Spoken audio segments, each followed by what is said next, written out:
Good evening everyone. आज हम लोग करेंगे an elementary school classroom in a slum by Stephen Spender. हम उसका रिवीजन करने वाले हैं। ये पोएम हमारी पहले भी हो चुकी है, लेकिन कुछ बच्चों को इसमें डाउट था, तो हम इसको देख लेते हैं आज। चलो, स्टीफन स्पेंडर जो था, उसने ये जो पोएम है वो क्यों लिखी थी? Because he wanted to talk about social injustice, या फिर आप रिच एंड पुअर का गैप बोल सकते हो, सिविलाइज्ड एंड अनसिविलाइज्ड का गैप बोल सकते हो, या फिर क्लास इनइक्वालिटीज के बारे में आप बोल सकते हो। बिकॉज मोस्टली जो उसने इस पोएम में बताया है वो क्या है, रिच एंड पुअर के बीच में जो गैप है वो बहुत ज्यादा है। प्लस रिच जो है वो रिच होने के बावजूद भी पुअर लोगों की हेल्प नहीं कर रहे हैं, यानी कि जो अफोर्ड कर सकते हैं, जो उनकी हेल्प कर सकते हैं, वो भी उनकी हेल्प नहीं कर रहे हैं।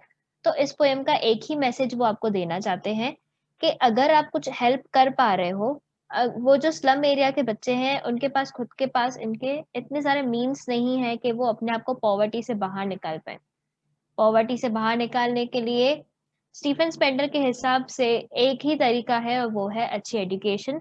और उसने आपको बताया कि उनको जो जिस लेवल की एजुकेशन उनको मिल रही है, मतलब आपको लगेगा ही नहीं कि वो लोग अपने आप को कभी भी उस पॉवर्टी की लाइन से बाहर निकाल पाएंगे या नहीं।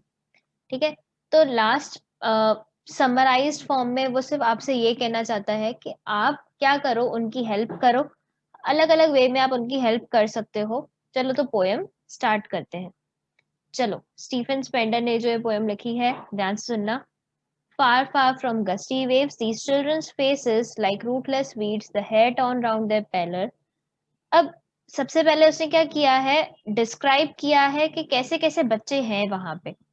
उनके फेस से पता चल रहा है कि इनका दूर दूर तक कोई रिलेशन नहीं है, कोई कनेक्शन नहीं है, ऐसी गस्टी वेव्स से। गस्टी वेव्स फर्स्टली जो है वो सिंबलाइज करते हैं नेचर को। अच्छी अच्छी वेव्स, गस्टी वेव्स के आगे जब वो बैठते हैं तो अच्छी वाइब्रेशंस आती हैं, लेकिन ऐसा उनके फेस को देख के कुछ लगता नहीं है कि कभी उन्होंने ऐसी वेव्स की नेचुरल ब्यूटी देखी होगी। उनके फेसेस जो हैं वो ऐसे हैं जैसे कि रूटलेस वीड्स, बेजान है बिल्कुल। कोई उनके हेल्दी साइन नहीं दिखाई दे रही है उनको देखने में। वीड्स के जैसे हैं because they are unwanted. Weeds ऐसे प्लांट्स होते हैं जिनको आप उखाड़ के फेंक देते हो, बिकॉज वो क्या करते हैं, अच्छे नहीं दिखते हैं सबको, या वो बाकी सबका न्यूट्रिशन ले लेते हैं, तो हम क्या करते हैं, वो अनवांटेड होते हैं।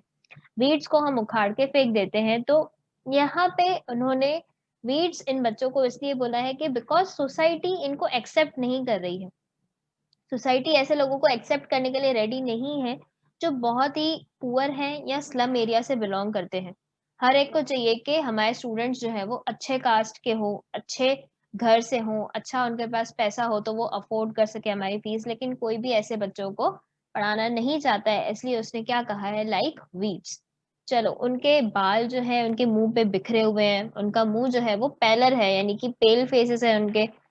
अब एक गर्ल को उसने डिस्क्राइब किया है, एक बड़ी सी लंबी सी लड़की है, with her weighed down head. उसका वेट डाउन हेड जो है वो क्वेश्चन आंसर्स में पूछा जाता है एक्सट्रैक्ट बेस्ड में, कि why is the girl's head weighed down.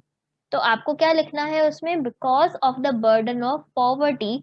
वो अपना जो बर्डन है पॉवर्टी का, इतनी ज्यादा वो गरीबी के अंदर है, इसीलिए वो उसका वजन, गरीबी का वजन सह नहीं पा रही है, इसीलिए उसका सर नीचे झुका हुआ है। जब आपके पास बहुत ज्यादा पैसे होते हैं, या आपके पास कोई ऐसी चीज होती है जिसके ऊपर आपको गर्व हो, घमंड हो, तो आप अपना चेहरा ऊपर करके चलते हो। लेकिन ये लोग जो है दे लैक कॉन्फिडेंस, और बिकॉज ये लोग बहुत ज्यादा पुअर है तो ये कभी भी एकदम स्ट्रेट हेड से नहीं बैठते हैं। The paper seeming boy with red eyes, पहला उसने डिस्क्राइब किया है एक टॉल गर्ल, दूसरी उसने डिस्क्राइब की है paper seeming boy with red eyes. एक लड़का है, उसकी आंख मतलब एकदम दुबला पतला ऐसा है, जो पेपर सीमिंग है वो। पेपर सीमिंग यानी कि कभी नहीं, मजाक मजाक में बोलते हैं, हाइपर बोल आप बोल सकते हो, कि एकदम पेपर जितना पतला है वो। ठीक है। इतना ज्यादा माल न्यूट्रिशन है वो कि वो पेपर जितना पतला लग रहा है, विथ रैट्स आईज। रैट की आईज का यहाँ पे मेटाफर जो है वो इसलिए यूज किया हुआ है बिकॉज रैट जो है हमेशा फूड सर्च करता है। रैट हमेशा, आप कह सकते हो कि वो हमेशा हंग्री होता है, इसीलिए हमेशा भूखा होता है वो। तो ऐसा लग रहा है इतना ज़्यादा वो माल न्यूट्रिशन है कि उसको इतनी ज़्यादा भूख लगी होगी। तो इसलिए उसकी आइज़ को किसके साथ कंपेयर किया है? रैट्स आइज़ के साथ कंपेयर किया है। The stunted, unlucky heir of twisted bones reciting a father's gnarled disease. His lesson from his desk. वो जो rat's eyes paper seeming boy है, वो अपनी डेस्क से अपना लेसन रिसाइट कर रहा है, रीड कर रहा है, लेकिन उसको कैसे डिस्क्राइब किया हुआ है? ध्यान सुनना, स्टीफन स्पेंडर ने उसको क्या बोला गया है? द स्टंटेड, स्टंटेड यानी कि अंडर डेवलप्ड या जिसकी ग्रोथ रुक गई हो। ऐसे बहुत सारे लोग होते हैं जिनकी ग्रोथ बहुत ही अर्ली स्टेज पे रुक जाती है या वो कभी ग्रो ही नहीं कर पाते हैं। अनलकी एयर, वो बहुत ही बदकिस्मत वारिस है। किसका? मैंने आपको पहले भी बताया था कि बहुत लोगों को प्रॉपर्टी में गाड़ियां मिलती हैं, बंगले मिलते हैं, पैसे मिलते हैं, ज्वेलरी मिलती है, लेकिन ये जो पुअर पीपल होते हैं वो एक दूसरे को क्या पास ऑन करते हैं? उन लोगों को पास ऑन करने के लिए ऐसी कोई शानो शौकत नहीं है, तो वो लोग क्या पास ऑन करते हैं? वो लोग डिजीजेस पास ऑन करते हैं, डिजीज ऑफ ट्विस्टेड बोन्स। ठीक है, बिकॉज उसके फादर को भी आप कह सकते हो हेरिडिटी कह सकते हो, उसके फादर को भी क्या थी? ट्विस्टेड बोन्स की बीमारी थी। तो इस वजह से उसको वसीयत में आप कह सकते हो क्या मिली है? ट्विस्टेड बोन्स की बीमारी मिली है।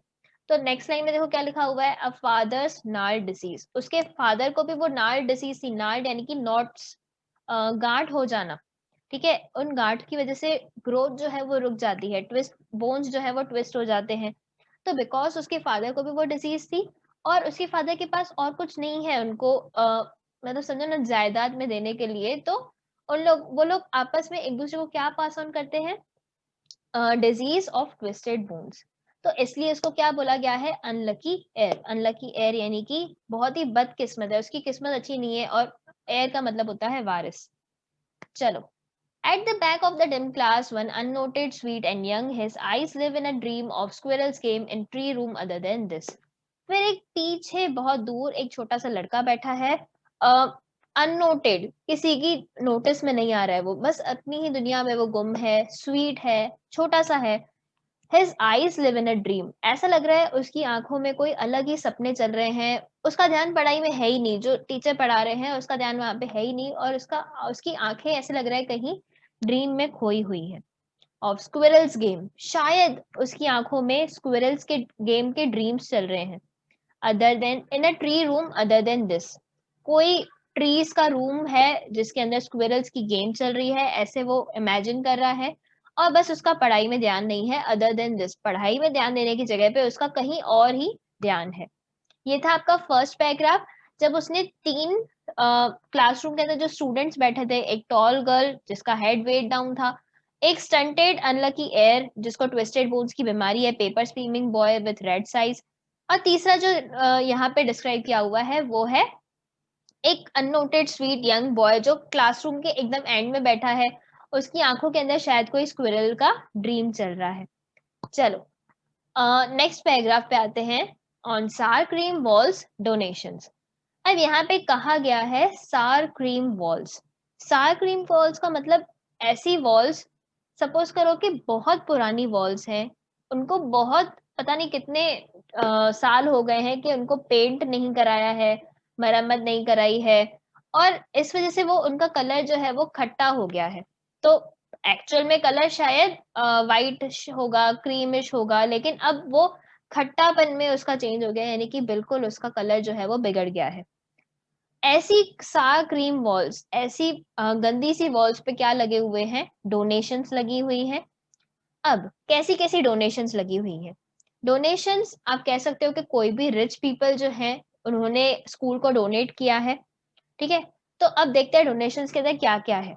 Shakespeare's head cloudless at dawn, पहले कहा गया है शेक्सपियर्स हेड, शेक्सपियर का फेस, वहां पे एक उसकी पोर्ट्रेट है, उसकी पेंटिंग है जिसके अंदर शेक्सपियर का फेस ड्रॉ किया हुआ है। शेक्सपियर के फेस को क्या कहा गया है? उसको कंपेयर किया गया है क्लाउडलेस एट डॉन। डॉन का पीरियड होता है जब सन अभी अभी राइज किया हो। ठीक है, सनराइज के टाइम पे डॉन पीरियड होता है, तो ऐसा लग रहा है जैसे आसमान बिल्कुल क्लाउडलेस है और डॉन पीरियड हुआ है, यानी कि पूरा का पूरा सन अभी अभी राइज हुआ है। तो यहाँ पे बिकॉज शेक्सपियर का हेड जो था वो बॉल्ड थे, इस वजह से उनको सन के है ना उससे कंपेयर किया है, सन की साइज से। चलो, तो यहाँ पे पहली डोनेशन जो हमने देखी वो किसकी थी? Shakespeare's head which is cloudless at dawn. ऐसा लग रहा है कि अभी-अभी सनराइज़ हुआ है, तो यानी कि बिकॉज़ उनका जो हेड है वो बॉल्ड है, इसलिए उनको ऐसे कंपेयर किया गया है। दूसरी, civilised dome riding all cities. Dome shape की अच्छी-अच्छी बिल्डिंग्स बनी हुई है। क्या उसको एडजेक्टिव दिया हुआ है? सिविलाइज्ड। अब सिविलाइज्ड का मतलब यहाँ पे ये हुआ कि शायद पोएट यहाँ पे कॉन्ट्रास्ट करना चाहते हैं कि उनकी जो एक्चुअल में लाइफ है, वो है अनसिविलाइज्ड लाइफ। सिविलाइज्ड होने का मतलब वेल मैनर्ड, वेल कल्चर्ड, लेकिन यहाँ पे बिकॉज़ ये लोग स्लम एरिया में रहते हैं, तो ऐसी कोई चीज़ आपको मिलेगी नहीं। तो एकदम सब कॉन्ट्रास्ट में चीज़ें हैं, ठीक है? तो यहाँ के लोग हैं अनसिविलाइज्ड, लेकिन उनके जो क्लासरूम में डोनेशन मिली हुई है, वो है civilised dome riding on cities. बड़ी-बड़ी, है ना, सिटीज़ में ऐसे डोम्स बने हुए हैं, ऐसे सिविलाइज्ड डोम्स बने हुए हैं, तो वो भी एक कॉन्ट्रास्ट है। बेल्ड फ्लावरी टायरलीस वैली। टायरलीस एक वैली है जिसके अंदर बेल्ड और फ्लावर्स एकदम अच्छे-अच्छे हैं, ठीक है? एक ऐसी वैली है, ऐसे भी वहाँ पे फोटोज़ लगे हुए हैं। अब बिकॉज़ ऐसी मैंने आपको पहले ही बताया था, ऐसी उनके पास कोई नेचुरल ब्यूटी देखने के मीन्स ही नहीं है, कोई ज़रिए ही नहीं है, तो ये सब चीज़ें उनके आउट ऑफ रीच है। ये सब चीज़ें मतलब वो कुछ भी कर लें, अगर वो ऐसे ही स्टेट उनका कंटिन्यू रहा, तो ये सब चीज़ें वो कभी भी देख नहीं पाएँगे। ना ही वो कभी शेक्सपियर की बुक्स पढ़ पाएँगे, जो इतना ग्रेट शेक्सपियर की राइटिंग्स हैं, वो कभी नहीं पढ़ पाएँगे। वो कभी ऐसे डोम सिटीज़ नहीं देख पाएँगे, कभी ऐसी वैलीज़ नहीं देख पाएँगे, जो फुल ऑफ नेचुरल ब्यूटी है। चौथी जो यहाँ पे चीज़ है वो है ओपन हैंडेड मैप। एक फ्री हैंड से एक मैप ड्रॉ किया हुआ है। ऐसा लग रहा है कि awarding the world it's world. Map को देख के लग रहा है कि शायद ऐसा एक रिच वर्ल्ड उनको दिखाया जा रहा है जो एक्चुअल में उनका है ही नहीं। अवॉर्डिंग द वर्ल्ड, उनके वर्ल्ड को क्या अवॉर्ड कर रहे हैं? ये जो स्लम एरिया का वर्ल्ड है, जो पुअर पीपल का वर्ल्ड है, शायद एक मैप के ज़रिए हम उनको अवॉर्ड कर रहे हैं एक्चुअल जो रिच लोगों की दुनिया है। वर्ल्ड मैप पे तो सब अच्छी-अच्छी कंट्रीज़ हैं, जो ये लोग कभी भी विज़िट नहीं कर पाएँगे। तो इसलिए ऐसा लग रहा है कि शायद पुअर पीपल को रिच वर्ल्ड दिखाने के लिए वो मैप डोनेट कर रहे हैं। And yet for these children these windows not this map their world. इन बच्चों के लिए तो क्या है? उनकी दुनिया जो है वो क्या है? वो बस जितनी विंडो से बाहर दिख रही है, बस उतनी ही उनकी दुनिया जो है वो लिमिटेड है। Not this map their world. Stephen Spender कहते हैं कि ये जो दुनिया दिखाई दे रही है इस मैप में, वो उनकी एक्चुअल दुनिया नहीं है। Where all their future is painted with a fog। इनकी जो एक्चुअल दुनिया है, वो बस उतनी है जितनी इन विंडो से बाहर दिख रही है, और जो पूरे के पूरे फॉग से पेंट की हुई है। पेंटेड विद अ फॉग का बहुत डीप मीनिंग है यहाँ पे, जहाँ पे पोएट कहते हैं कि फॉग का मतलब होता है धुंधलापन। उनको कुछ आइडिया नहीं है, वो कुछ क्लैरिटी नहीं है उनको कि वो फ्यूचर में आके क्या बनना चाहते हैं। हम सबके पास एक ना एक गोल होता है, कोई ना कोई ऐसी एक चीज़ होती है जो हम बनना चाहते हैं, और हमारे पास शायद वो मीन्स भी हैं जिससे हम वो उन ड्रीम्स को अचीव कर सकते हैं। लेकिन अगर इनके पास कोई ऐसा सपना भी है, तो भी इनके पास कोई ऐसा तरीका नहीं है जो उनको वो अचीव कर सके। तो उनका फ्यूचर जो है एकदम ब्लीक है, आप कह सकते हो होपलेस है, बिकॉज़ उनको कुछ क्लैरिटी नहीं है, उनको कुछ आइडिया नहीं है कि आगे क्या होने वाला है। A narrow street sealed in with a lead sky. ऐसा लगता है कि भई पतली-पतली गलियों में, इन सिकुड़ी हुई गलियों में, बस उनका जो स्काई है वो एकदम उनकी जो फ्यूचर है वो उसको सील कर रहा है। सील कर रहा है यानी कि एकदम बस लिमिट कर रहा है वहाँ तक। लेकिन इनका स्काई देखो कैसा है। इनके स्काई को यहाँ पे पोएट ने कहा है with a lead sky. Lead का मतलब होता है एकदम डार्क ग्रे। उनका स्काई जो है उसको डार्क ग्रे कलर से कंपेयर किया हुआ है, बिकॉज़ उनकी जो दुनिया है वो एकदम नेगेटिविटीज़ आप कह सकते हो, डिसहार्टनमेंट कह सकते हो, या फिर एकदम, है ना, उनके पास कोई अपॉर्च्युनिटीज़ नहीं है। अगर कोई होप होता है हमारे पास, अगर हमारे पास बहुत अच्छी-अच्छी अपॉर्च्युनिटीज़ हैं, तो हम उसको ब्लू कलर से कंपेयर करते हैं, because that is a bright colour. लेकिन लीड यानी कि एक डार्क कलर है, एक डार्कर शेड है जो कि अ, होपलेसनेस को डिस्क्राइब करता है। तो उनकी स्ट्रीट्स को एक तो बहुत पतली-पतली उनकी गलियाँ हैं, ऐसी ही उनकी एक्चुअल वर्ल्ड है, जो कि लीड स्काई से कवर की हुई है। Far far from rivers, capes and stars of world. उनकी लाइफ में कहीं भी दूर-दूर तक कोई भी उनके पास ऐसी अपॉर्च्युनिटीज़ नहीं हो सकती हैं, जिसमें वो रिवर्स, केप्स और स्टार्स ऑफ वर्ल्ड्स को देख सकें। रिवर्स का मतलब हम सबको पता है नदियां। केव्स का मतलब ऐसे ओपनिंग्स आप कह सकते हो जो कि माउंटेन के बाद थोड़ी बहुत वाटर बॉडीज होती हैं, उनको आप केव्स कह सकते हो। और तीसरा है stars of words. Stars of words का मतलब है लाइट ऑफ एजुकेशन। स्टार्स को आप कंपेयर कर सकते हो ब्राइटनेस या फिर लाइट, और वर्ड्स का मतलब है एजुकेशन। उनकी दुनिया में, उनकी लाइफ में ऐसी एजुकेशन भी नहीं है जिसकी वजह से वो अपने आप को डेवलप कर सके। Surely Shakespeare is wicked, the map a bad example. यहाँ पे थर्ड पैराग्राफ में फर्स्ट लाइन में कहा गया है शेक्सपियर इज विकेड। शेक्सपियर जो है वो इविल है, बुरे नेचर का है। क्यों ऐसा? हम सब जानते हैं कि शेक्सपियर जितना ग्रेट आज तक कोई इंग्लिश लिटरेचर में हुआ ही नहीं है, उनके जैसा ग्रेट प्ले राइट ऑथर ऐसा कोई नहीं हुआ आज तक। लेकिन लिखा हुआ है कि शेक्सपियर इज विकेड। देखते हैं क्यों उसको विकेड कहा गया है। The map a bad example. उनके रूम में जो डोनेशंस में एक फ्री हैंडेड का मैप है, वो भी एक बैड एग्जाम्पल कहा गया है। क्यों ऐसा? With ships and sun and love tempting them to steal. Shakespeare को विकेट इसलिए कहा गया है बिकॉज शेक्सपियर हमेशा ships and sun and love के बारे में लिखते हैं। शेक्सपियर किसके बारे में लिखते थे? एकदम रॉयल्टी के बारे में, किंग्स एंड क्वींस के बारे में। आप उनकी कोई भी राइटिंग्स पढ़ लो, रोमांटिक लव के बारे में वो लिखते थे। तो ऐसी सारी चीजें स्लम एरिया वाले लोगों को पता है कि हमको कभी मिलने वाली ही नहीं है। वो कुछ भी कर ले, वो ना ही शिप्स में ट्रैवल कर सकते हैं, ना ही वो सन की ब्यूटी एब्जॉर्ब कर सकते हैं, ना ही वो लव को एक्सपीरियंस कर सकते हैं। तो ऐसी सारी चीजें उनको पता है कि उनकी लाइफ में कभी उनको मिलेगी नहीं। इसीलिए they are tempted to steal. Tempted यानी कि अट्रैक्ट होना। तो इसीलिए वो बुरे रास्तों पे जाने के लिए अट्रैक्ट हो जाते हैं। For lives that slyly turn in their cramped holes. कहा गया है मैप बैड एग्जाम्पल इसलिए है बिकॉज उनकी जो मैप में तो बहुत अच्छी अच्छी चीजें दिखाई है कि भाई यहाँ ये कंट्री है, वहां वो कंट्री है, बहुत अच्छी अच्छी वहां पे नाम लिखे हुए हैं। लेकिन इनकी जो लाइफ्स हैं वो कैसी है? That slyly turn in their cramped holes. Slightly turn का मतलब होता है रिवॉल्व अराउंड। उनकी लाइफ जो है वो बस किसके आगे रिवॉल्व होती है? इन देयर क्रैम्ड होल्स। क्रैम्ड का मतलब होता है ओवर ऑक्यूपाइड, कंजस्टेड। जहां पे एक जने की जगह है वहां पे आप 10 लोगों को भर दो, तो उसको कहते हैं क्रैम्ड। और इनके होम्स को, इनके घरों को किससे कंपेयर किया हुआ है? छोटे मोटे होल्स से।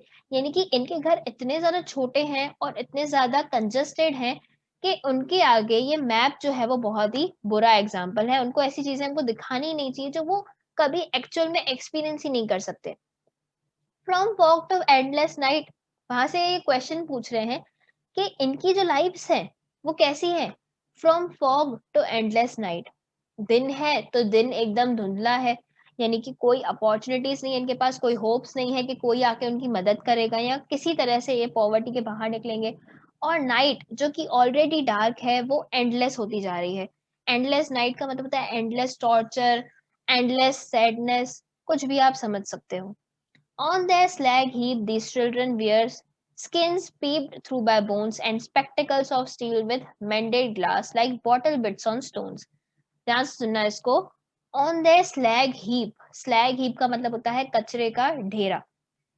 कचरे का ढेरा यहाँ पे किसको बोला गया है? इन बच्चों को बोला गया है, इन स्लम एरिया के चिल्ड्रन को बोला गया है। पहले ही हमने देखा कि इनके जो घर है वो क्रैम्ड होल्स के जैसे ओवर फिल्ड हैं वो। तो ऐसा लगता है कि भाई एक के ऊपर एक ऐसे पड़े हुए हैं लोग, इनके पास कोई स्पेस नहीं है अच्छे से रहने की।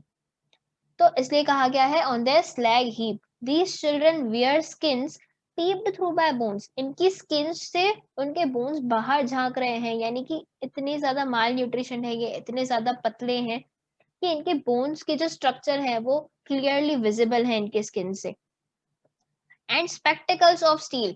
आजकल स्टील के स्पेक्टिकल्स इतने ज्यादा भारी होते हैं, वो बहुत पुराने जमाने के होते हैं, कोई उनको नहीं पहनता है। लेकिन बिकॉज इनके पास पैसे नहीं है चश्मे खरीदने के, तो ये लोग क्या पहनते हैं? स्पेक्टिकल्स ऑफ स्टील, जो उनको कहीं से मिल गए स्टील के पुराने से स्पेक्टिकल्स। तो ये लोग वैसे बच्चे ये लोग पहन के बैठे हैं विथ मेंडेड ग्लास। उनका तो ग्लास भी एकदम प्रॉपर नहीं है, उसको रिपेयर किया हुआ है। ऐसे लग रहा है जैसे बॉटल बिट्स ऑन स्टोन्स, किसी स्टोन पे कलेक्ट किए हुए छोटे छोटे टुकड़े हैं बॉटल के, उनको शायद जोड़ जोड़ के उन्होंने अपना ये ग्लासेस बनाए हैं। All of their time and space are foggy slum. उनका पूरा का पूरा टाइम, उनकी पूरी की पूरी आजू-बाजू की एरिया, हर एक चीज़ जो है वो फॉगी स्लम से कवर्ड है। स्लम यानी कि झोपड़पट्टी, फॉगी फॉगी फिर से उनका पूरा का पूरा फ्यूचर जो है वो एकदम अनक्लियर है। उनको पता नहीं है कि उनको आगे करना क्या है, कोई गोल नहीं है उनका लाइफ में। So blot their maps with slums as big as doom. तो यहाँ पे स्टीफन स्पेंडर कहते हैं कि अगर आपको इनका मैप बनाना है ना, तो आप कैसे बनाओ? ब्लॉट देयर मैप्स, उसके ऊपर बहुत बड़ा धब्बा लगा दो with slums as big as Doom. इस वर्ल्ड मैप पे या जो भी मैप उनके यहाँ पे क्लासरूम में लगा हुआ है, उसपे बहुत बड़ा एक निशान कर दो। किसका? विथ स्लम्स, लिख दो कि ये इतनी बड़ी स्लम एरियाज़ हैं उनकी, एज़ बिग एज़ डूम। जितना बड़ा डूम्सडे है, जितनी बड़ी कयामत है, उतनी ही बड़ी स्लम एरिया वहाँ पे प्लॉट कर दो, बिकॉज़ डूम से ज़्यादा कुछ बड़ी चीज़ होती नहीं है। ऐसा माना जाता है कि डूम्स यानी कि एंड ऑफ द वर्ल्ड, वहाँ पे सब खत्म हो जाता है, उसके जितनी बड़ी कोई चीज़ नहीं है। तो यानी कि इतना बड़ा वहाँ पे आप निशान कर दो और मार्क करो कि ये है स्लम एरिया और ये है इनका एक्चुअल वर्ल्ड, बिकॉज़ ऐसी चीज़ें जो आप डोनेट कर रहे हो, वो आप उनको हेल्प तो नहीं कर रहे हो ना कि वो इस चीज़ को, ऐसी वर्ल्ड को अपना खुद का वर्ल्ड बना पाएँ। ठीक है? तो इसलिए यहाँ पे वो गुस्से में या बहुत ही निराश होके कह रहे हैं कि भई blot their maps with slums. दिखाओ ही मत उनको एक्चुअल दुनिया और उसमें एक बहुत ही बड़ा धब्बा प्लॉट करके लिख दो यहाँ पे कि ये उनकी स्लम एरिया, जो उनकी एक्चुअल लाइफ़ है। और ऐसी उनकी लाइफ़ कब तक रहेगी? Unless governor, inspector and visitor, जब तक गवर्नर, गवर्नमेंट को टारगेट किया हुआ है, इंस्पेक्टर यानी कि पुलिस और कोई भी नोबल सर्विसेज में जो हैं, उन सबको यहाँ पे टारगेट किया हुआ है। एंड विजिटर, विजिटर यानी कि सिर्फ ये नहीं है कि सिर्फ गवर्नमेंट काम करेगी तो ही कुछ ना कुछ होगा। अगर नॉर्मल लोग लाइक विजिटर्स, आप लोग भी तो जाके स्लम एरिया में विजिट कर सकते हो, आप लोग भी तो उनको हेल्प कर सकते हो। फाइनेंशियली नहीं तो इमोशनली, इमोशनली नहीं तो कुछ ना कुछ ऐसे तरीके से जिससे वो ग्रो हो सके। ठीक है? तो कहा गया है कि अगर गवर्नर, इंस्पेक्टर और विजिटर तीनों मिलके उनके लिए कुछ करेंगे, तो क्या होगा? This map becomes their window and these windows that shut upon their lives like catacombs. जब तक गवर्नर, इंस्पेक्टर, विजिटर इनकी हेल्प नहीं करेंगे, तो ये मैप जो है, ये जो विंडोज़ है, वो उनका मैप बन के रह जाएगा। ये जो विंडोज़ है, जितना वहाँ तक दिख रहा है, वो बस उनकी लाइफ बन के रह जाएगी। And these windows that shut upon their lives like catacombs, ये जो विंडोज़ है ना, ये नॉर्मल विंडोज़ नहीं है। ये उनकी लाइफ को सीमित कर दे रही हैं, उनको लिमिटेड कर दे रही हैं, उनकी लाइफ को वहाँ पे रोक दे रही हैं, लाइक कैटाकॉम्ब्स। कैटाकॉम्ब्स का मतलब होता है अंडरग्राउंड ग्रेव्स, आप कह सकते हो। जब किसी को दफनाया जाता है, डेड बॉडी को, तो अंडरग्राउंड उसको दफनाया जाता है, कैटाकॉम्ब्स में दफनाया जाता है। तो क्या वो डेड बॉडी कभी उससे बाहर आ पाती है? कभी नहीं आ पाएगी। तो वैसे ही अगर हम लोगों ने, गवर्नर ने, इंस्पेक्टर ने या विज़िटर ने इनको हेल्प नहीं की है, तो ये विंडोज़ जो हैं उनके लिए कैटाकॉम्ब्स जैसी बन जाएँगी। वो वहाँ से कभी भी बाहर नहीं निकल पाएँगे। So break open till they break the town. तब तक उनको, वो स्लम एरिया के बच्चों को कह रहा है कि भाई ब्रेक ओपन, तब तक आप सारी की सारी ऑब्स्टिकल्स को ब्रेक करते रहो till they break the town. जब तक आप टाउन नहीं देख पाते, जब तक आप रिच लोगों का वर्ल्ड नहीं देख पाते, तब तक आप सारी ऑब्स्टिकल्स को क्लियर करते रहो, तोड़ते रहो। And show the children to green fields, उन स्लम एरिया के बच्चों को दिखाओ आप कि कैसी होती हैं ग्रीन फील्ड्स, कैसी होती है हरियाली, कैसी होती है ब्यूटी नेचर की। And make their world run azure on gold sands, उनको डीप ब्लू स्काई, अज़ोर का मतलब होता है डीप ब्लू कलर का जो स्काई है, उनके ऊपर उनको चलाओ तो सही, गोल्डन सैंड्स के ऊपर उनको चलाओ, दिखाओ उनको कि भाई डीप ब्लू स्काई कैसा होता है। डीप ब्लू स्काई का मतलब फुल ऑफ अपॉर्च्युनिटीज। ऊपर हमने पढ़ा था कि उनका जो स्काई है वो लीड स्काई है। एक्चुअल में ऐसा नहीं है कि भाई उनके यहाँ पे कलर हमेशा ऐसा रहता है। कहना चाहते हैं कि उनको फुल ऑफ अपॉर्च्युनिटीज वाली आप लाइफ दो, कुछ उनको आप ऐसा एक हेल्पिंग हैंड दो, जिसकी वजह से वो ऐसे अज्योर डीप ब्लू स्काई के ऊपर वो लोग चल सके। And let their tongues run naked into books, उनकी मतलब रन नेकेड का मतलब है एकदम उनको खुला छोड़ दो, आपके वो कुछ कुछ भी करना चाहे। मतलब एक-एक डाउट जो है वो अपना सॉल्व कर पाएँ, एक-एक मतलब हर एक चीज़ को अपनी वो पक्का कर पाएँ। Run naked into books, the white and green leaves open. यहाँ पे कहा गया है कि the white and green leaves open. White leaves का मतलब है बुक्स के पेजेस, या और ग्रीन लीव्स का मतलब है नेचर की ब्यूटी। ठीक है, तो कहा गया है कि उनको इतनी ज्यादा एजुकेशन प्रोवाइड करो, रन नेकेड इनटू बुक्स, कोई वहां पे मिक्सिंग नहीं हो। बुक्स के अंदर क्या होता है कि भाई प्योर नॉलेज होती है, तो उनको जितनी नॉलेज आप दे सको, जितने बुक्स आप दे सको उतने दो। जैसे कि वो the white and green leaves open, जितने बुक्स की वाइट पेजेस है वो उनको देखें। वाइट लीव्स का मतलब है बुक्स के पेजेस, एंड ग्रीन लीव्स का मतलब है नेचर की ब्यूटी। ओपन, ऐसे उनके सामने सब खोल के तुम रख दो। History theirs whose language is the sun. Last line में उन्होंने कंक्लूड किया है कि हिस्ट्री हिस्ट्री के अंदर उन्हीं लोगों का नाम आता है जिनकी लैंग्वेज जो है वो सन की जैसी है। अब ध्यान से सुनना, इसका लाइन का मतलब क्या है। हिस्ट्री देयर्स, अगर आपको अपना नाम हिस्ट्री के अंदर लाना है, अगर आप चाहते हो कि आपके बाद भी पता नहीं कितने सालों के बाद भी आपका नाम जो है वो उन हिस्ट्री बुक्स के अंदर जिंदा हो, तो आपको क्या करना पड़ेगा। आपकी लैंग्वेज इतनी ज्यादा अच्छी होनी चाहिए। लैंग्वेज का मतलब आप नॉलेज समझ सकते हो, आपके जो काम है आप वो समझ सकते हो। वो कैसे होने चाहिए। इज द सन, सन जितना ब्राइट होता है, सन जितना हाई होता है, सन जितना नॉलेजेबल होता है, आप उसके जितनी अगर अपनी लैंग्वेज पावरफुल रखोगे, तो आपके जो नाम है वो भी हिस्ट्री में इंक्लूड किए जाएंगे। आई होप ये पोएम आप सबको क्लियर हो। अगर आपको डाउट्स हो तो आप मैसेजेस में मुझसे पूछ सकते हो। चलो, बाय एवरीवन।